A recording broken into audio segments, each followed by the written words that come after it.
Welcome to Module 7, our last module in the spring of 2013.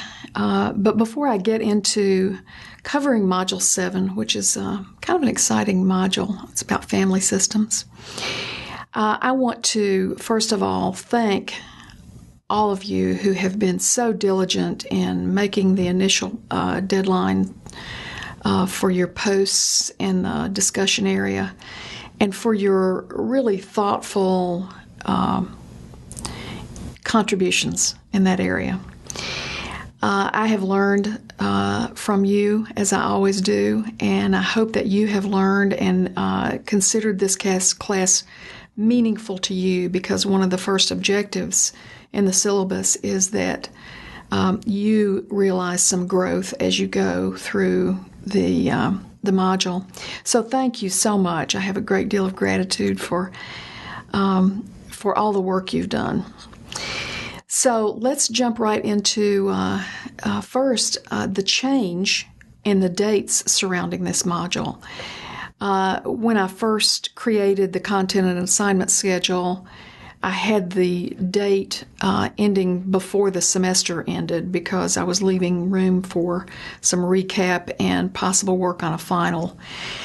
But when I decided against having a final, I decided to extend this module from April 14th to May the 3rd, so that you have that whole week of finals. You will be absolutely finished with this class, and you won't have to deal with the class at all.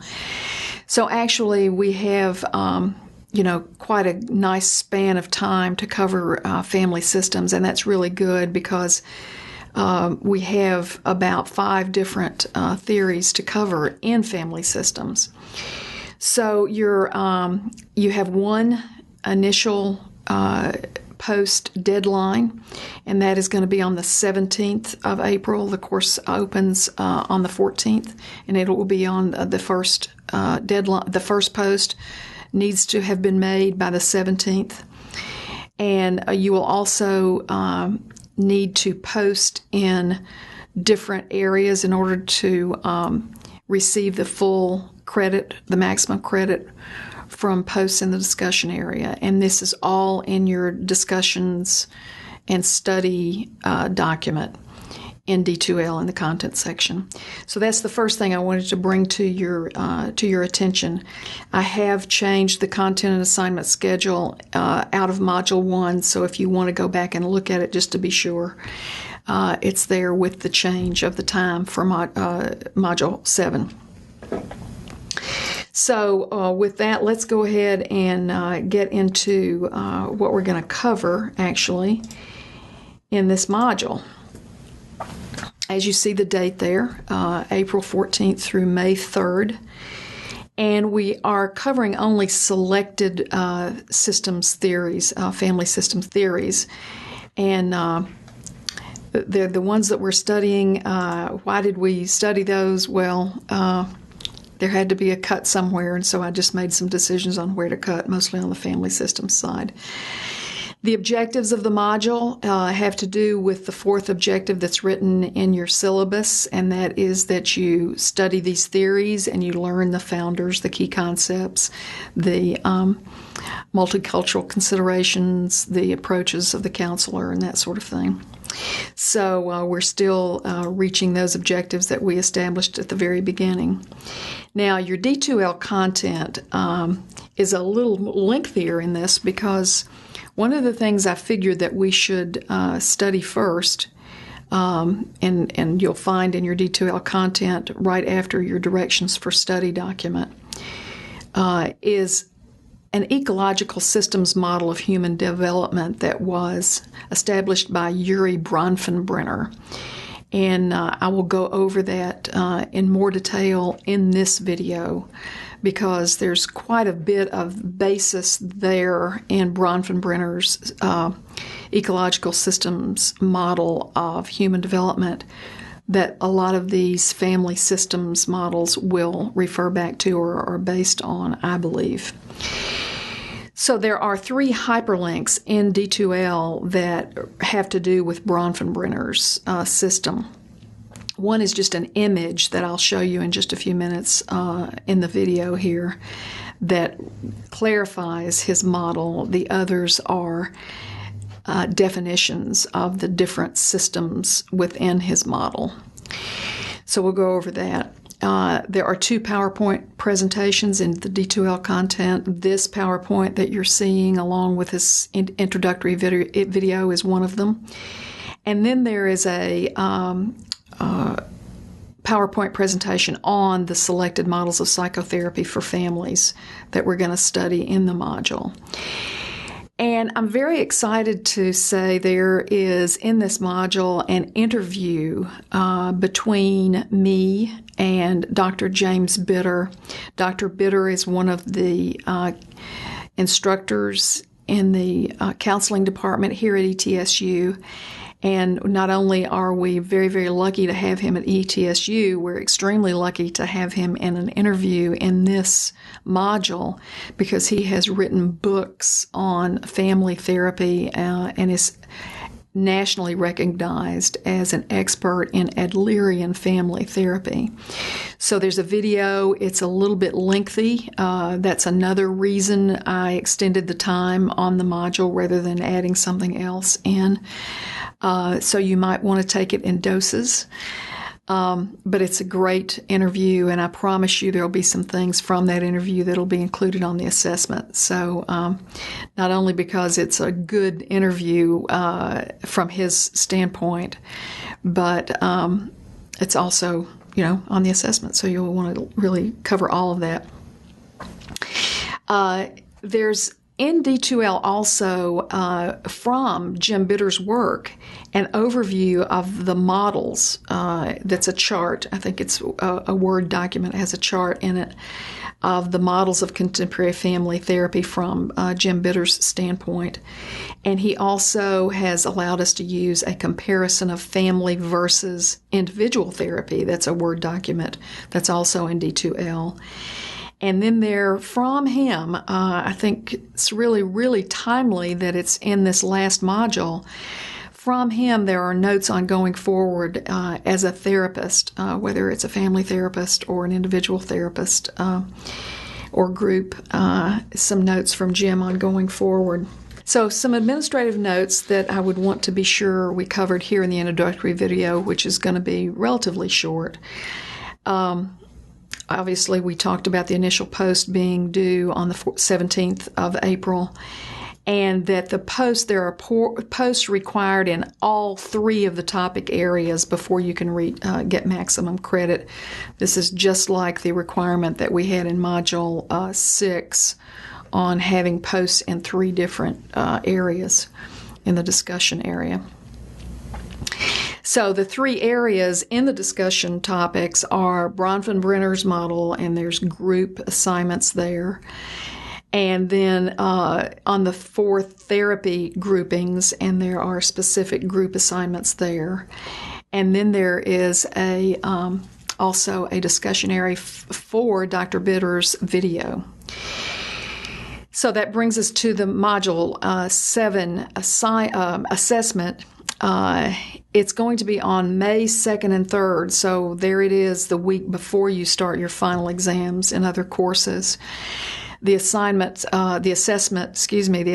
will be the 2nd and 3rd, available to you over those 2 dates, as we have done in other modules.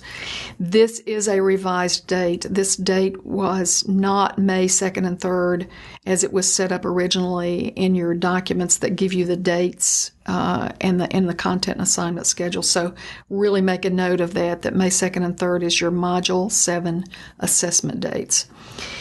And then there's assignment 3 that's due on April 24th.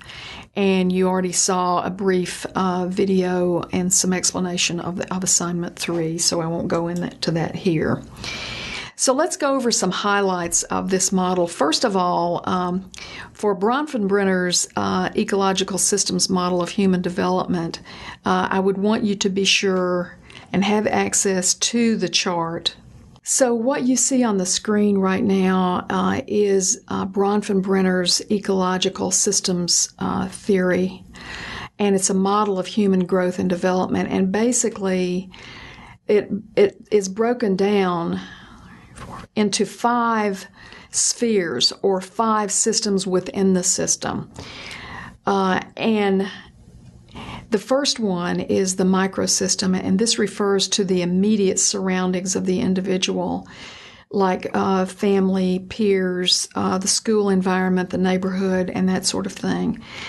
And the theory here is that the individual is not merely a passive recipient of experiences in these settings, but someone who actually helps to construct the social settings here, so that we have some construct, as we learned in the postmodern theories, that we have responsibility and availability to construct some of our growth and development within these systems.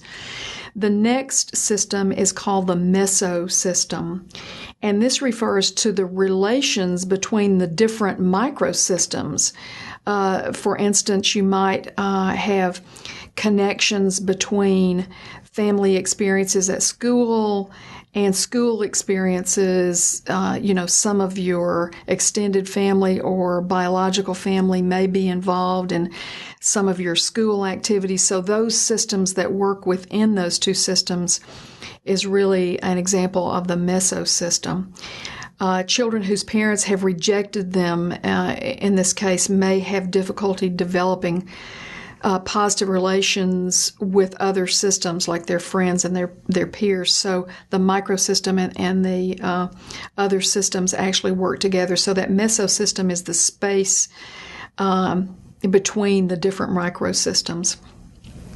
Then the next one you have in the sort of light blue part of this chart, of this image, is the exosystem, and it is concerned with the connection between social settings in which the individual does not have an active role or in the immediate context. For example, a child's experience at home may be influenced by the parent's experience at work. Well, the child has no control over those parents' experiences at work, but the parent may come home in a bad mood and certainly have an impact on that child. So that's an example of the interactions in the exosystem. Then you have next, sort of in that outer green area that's not part of the 3D image, is the macro system. And this is the culture that we live in. And of course, we know, as we've studied our multicultural considerations throughout studying the theories, we know that the cultures can have a huge difference on our development. So that's where Bronfenbrenner looks at the culture, and that's in the macro system of human development. And as you know, cultures, the ways people, the ways of people in poverty, the status of people in non-dominant groups, ethnic groups that are non-dominant, and so on and so forth. So that's a part of the macro system. And then in that 3D image, you have the chronosystem, which refers to a patterning of, it's really a pattern of environmental events and transitions over the lifespan of an individual, as well as all the socio-historical circumstances. Our chronosystems as women are very different from the chronosystems of the women before the suffrage movement, for instance. I mean, that freedom of getting to go to the ballot and cast a ballot had a great impact on freeing women overall. So that socio-historical event would be very different, and that would be imaged in the chronosystem area. And for example, divorce, something that happens in someone's history, effects of a divorce on children often peak in the first year after the divorce. So there's some transition time in there that would be some effects in the chronosystem as well as in the microsystem. So this is just one of the many ecological theories that are related to human development. And as you know, when we studied Erikson, and we also, Piaget also has his stages of human development, and then we saw Freud's psychosexual stages. There are many of these out here, but I think that Bronfenbrenner is one that maybe you've studied in other courses, but one that I think is a good image to look at and understand in terms of family systems therapy.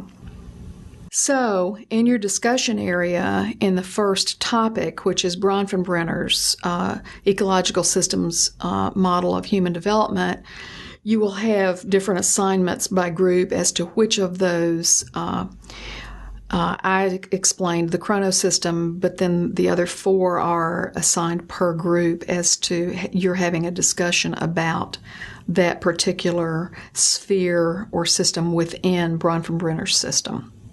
So that covers Bronfenbrenner to get you started in family systems. And then there are selected models of therapy that you're going to discuss in the second topic area.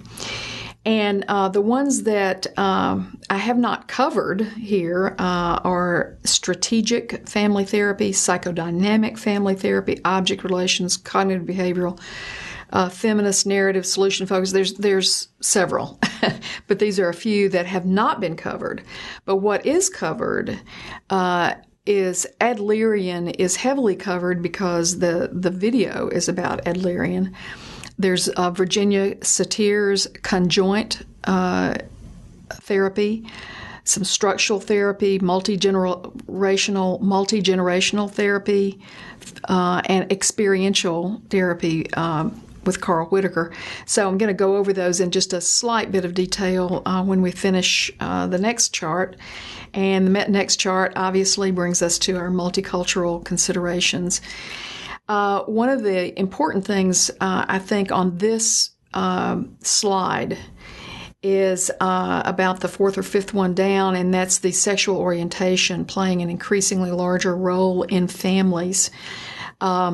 To the extent that we really don't call it marriage and family therapy now. It's couples and family therapy because not everyone who has a family is also has the right to marriage. So the sexual orientation and the changes that we have considering the rights of all people in view of the family will change our language according to those rights. But I think the most important multicultural consideration for a therapist who is working with families is that you understand the impact of the family culture, the religion, the spirituality, not only on the family structure itself, but in that microsystem and the effect on the individual, and how the ethnic or the non-dominant class within the family, poverty, racism, all of those things would have a huge effect on how, as a therapist, you work with a family. And so these considerations, I think, are really, really important for us.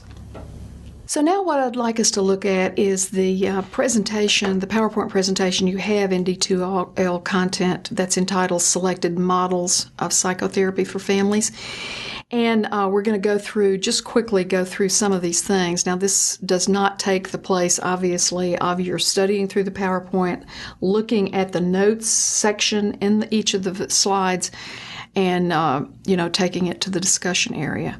But here are the selected models that we're studying, as I had mentioned before. The first one I want to talk to you about is Adlerian therapy. You will remember, I'm sure, Alfred Adler, who was in Freud's inner circle and broke away with him to develop his own theory called individual psychology. Well, he also was extremely well known for developing a family therapy. And some of the instances in his personal life obviously had to do with the theory that he came up with. But the things that I think are important for you to remember about Adler's family therapy that you'll hear much more about in Jim Bitter's video is that birth order has a great deal to do with what happens in the family constellation, as Adler would call it. And there is also in D2L, I'm going to drop an article in there out of a recent periodical that I read that has everything to do with birth order in the family. It has Jimmy Carter and Billy Carter, if you remember those characters from our history. In it, I think it's just a fun article to read about birth order and family constellation. Also, Adler, if you'll notice on the chart, looks at the interactional patterns of a family and mediating events. A mediating event is really a shared experience that has an effect on the whole family constellation. For instance, a parent loses a job, or the parents are divorced. I mean, those mediating events that happen across the lifespan of the family have a great deal to do and is an important element in family therapy that need to be brought forth in sessions. And then, of course, Adler, from his individual psychology, talks about early recollections having a great deal of bearing on the individual, but also early recollections that the whole family remembers would have a great deal of influence on the interactions of the family and their issues that they bring to therapy. Let's talk just a few minutes about Virginia Satera and her theory called human validation process, also known as conjoint family therapy. Something about Virginia Satera, she was really the first therapist to have the family actually act out or portray a physical position that non-verbally represented the members' interaction with the family. For instance, if there was a more withdrawn member of the family, she might have that member go stand at the door. If one of the parents is always drinking or coming home inebriated, she might have them sit there in the therapy session and act out the role of drinking as they come in. And so that really the family plays or acts out. Sounds Gestalt, doesn't it? The family acts out. Big difference between this and Gestalt, because with Gestalt, I mean, the person is actually imagining in the empty chair what's happening, but there is an acting out of the whole family system, the members of the family, the roles, and you can really see them realize, well, yeah, that's the role that this person has in the family. And so from that, Virginia Satera would have them focus on the unhealthy roles or the unhealthy patterns that they're bringing into the family. And so she names at least 4 role types: the placator, the blamer, the computer, the distractor. And, you know, if you look at these and you study Virginia Satera at all, you'll see these roles having been played in your family of origin, especially if there's more than one sibling or if there's more than one child. So she does, family sculpting as well. It sort of is the introduction to a later Carl Whittaker's experiential therapy, because she actually has people act these things out, and she will have them stand on chairs, for instance, in family sculpting. If there's really a dominant one in the group, she will have that person stand on a chair and be dominant or over the whole family. So it's really a way for the family to see the roles they're playing and to understand what's happening in their own interactional patterns. So Group 3 will have a discussion topic about Adlerian and conjoint family therapy.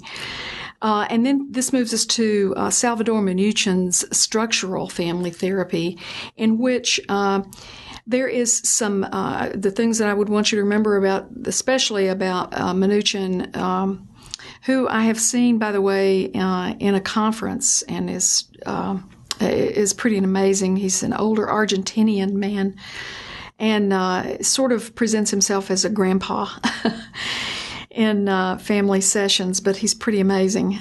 He came up with the idea that families have interactional and transactional rules. Well, who does this sound like? Remember transactional analysis with Eric Byrne? Back in Module 3. So Salvador Minuchin focused on these transactional rules and the structure of the family, hence the name of his theory, structural family therapy. And he actually has these written down.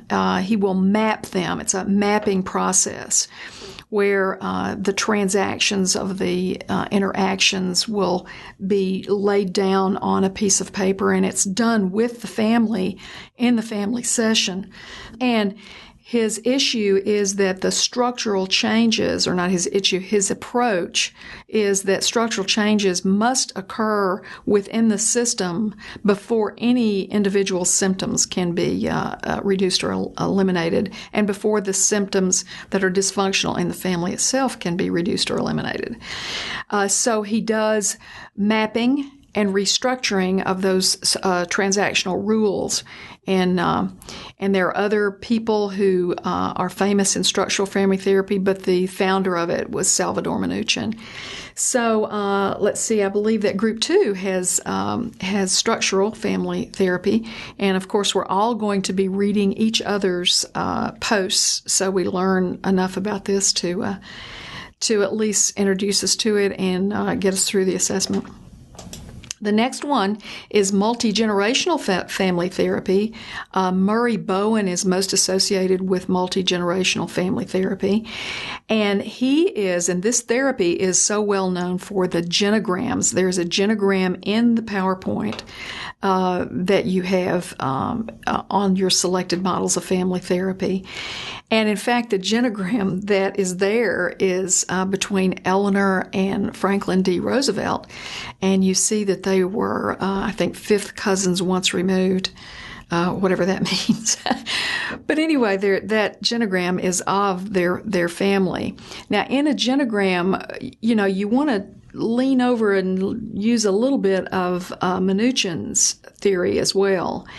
And when you're doing the genogram, and they're really, really fun to do on your own family, looking at, well, there are, 4 ministers in the second generation back. Well, golly, there's 3 ministers on the other side of my biological birth genogram. Wow. So there's a lot of ministers in our family. Just the idea behind that might give some of information that you could apply to Bronfenbrenner's model and understand the human development of a person in the family or of yourself. But Bowen's the ultimate thing that you think about when you think about Bowen and his multigenerational family therapy is the differentiation of self. And he really felt that undifferentiated parents, in other words, differentiation, you know who you are, you know how you're different from other members of the family, or how you are different from other members of your culture in general or of your world in general. And his theory is that undifferentiated parents cause issues in the family system. So unless you bring that 100% person to the table as a parent, that there are going to be some issues that cause some dysfunction in the family. And one of the big issues, according to Murray Bowen, is triangulation. And not only in family, but you've seen that, I'm sure, in your friendships and in your relationships other than family. When someone is bringing a third party into an issue. And the best example is, for instance, when one of the parents says to a child, well, the other parent didn't do what they were supposed to today, and expects that, unspokenly expects that child to tell the other parent that. Triangulation, when someone is caught in that kind of conversation. So another thing I think is interesting about Murray Boyne is he often just brought the parents in, left the children out altogether, just brought the parents in, and that was surrounding his focus on that undifferentiated parent being the issue that has to be addressed first before the family issues can be addressed. And then you come to Carl Whittaker, his experiential family therapy. Carl Whittaker, he's pretty much an interesting person. If you get a chance and you have time to do it, search for a video watching Carl Whittaker do his experiential family therapy. He really, almost like Fritz Perls, wanted to create anxiety in the clients, because he thought that unless anxiety is created, change will not happen. So, if we were going through in Module 8 of this course, we would talk about the stages of change and about change happening in clients and that sort of thing. But